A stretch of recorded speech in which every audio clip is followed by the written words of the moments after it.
പേരാമ്പ്രയിൽ സംഘർഷം നടക്കുന്ന സമയത്ത് തനിക്ക് ബസ് സ്റ്റാൻഡിലായിരുന്നു ഡ്യൂട്ടിയെന്ന് CI അഭിലാഷ് മാതൃഭൂമി ന്യൂസിനോട് പറഞ്ഞു. ആ സമയത്ത് സംഘർഷം നടന്ന ഭാഗത്തുണ്ടായിരുന്നില്ല. സർവീസിൽ നിന്ന് സസ്പെൻഷൻ മാത്രമാണ് ഉണ്ടായതെന്നും അഭിലാഷ് ഡേവിഡ് പറഞ്ഞു. അതെ, അപ്പൊ അതെ അവിടെ ഈ സംഘർഷം ഉണ്ടായപ്പോ അഭിലാഷ് സാർ അവിടെ മർദ്ദിച്ചു എന്നാണ് ഷാഫി പറയുന്നത്. അതെ അതെ അതെ, എങ്ങനെയാ അതിന്റെ ഒരു വസ്തുത? എനിക്ക് അന്ന് അവിടെ ഡ്യൂട്ടി ഉണ്ടായിരുന്നു, പക്ഷെ എനിക്ക് ബസ് സ്റ്റാൻഡിലായിരുന്നു ഡ്യൂട്ടി. ബസ് സ്റ്റാൻഡിൽ നിന്ന് ഒരു 10-25 മീറ്റർ ഇപ്പുറത്താണ് ഈ സംഭവം നടക്കുന്നത്.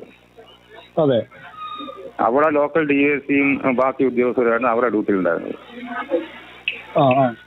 അപ്പൊ സാറ് നേരത്തെ ഈ ഷാഫി പറയുന്നത് നേരത്തെ ഗുണ്ടകളുമായിട്ട് സാറിന് ബന്ധമുണ്ടായിരുന്നു, അങ്ങനെ സർവീസിൽ നിന്ന് പിരിച്ചുവിടുകയൊക്കെ ചെയ്തിരുന്നു എന്നൊക്കെ പറയുന്നുണ്ട്.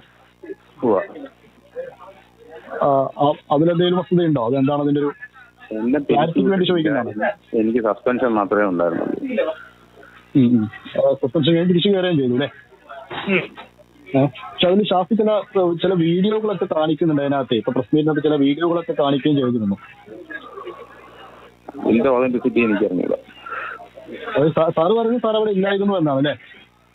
ഞാൻ പറഞ്ഞല്ലോ, പേരാമ്പ്ര ഞാൻ ഉണ്ടായിരുന്നു, എനിക്ക് ബസ് സ്റ്റാൻഡിലായിരുന്നു ഡ്യൂട്ടി. ഈ സംഭവം നടക്കണം ഒരു 10-15 മീറ്റർ അപ്പുറത്താണ്.